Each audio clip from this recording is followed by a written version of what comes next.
আমরা এই বাংলার জমিনে এক আল্লাহ এক নবী এক করবের ইসলাম প্রচার করব। কোন ভিন্ন কোন মতাদর্শ ব্যক্তির ইসলাম বাংলাদেশে প্রচার করা হবে না।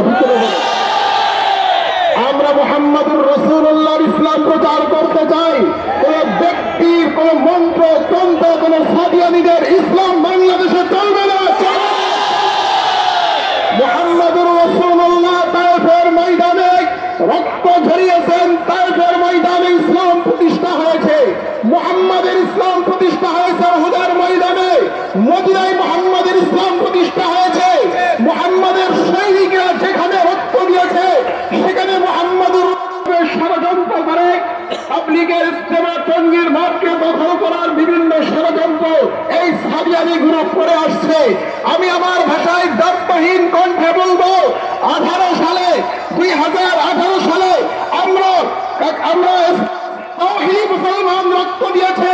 এবার 2024-এ ইজতেমার ময়দানে মুসলমানদের রক্ত ঝরেছে। আমি আপনাদের সামনে দায়িত্বহীন ভাষায় বলতে চাই।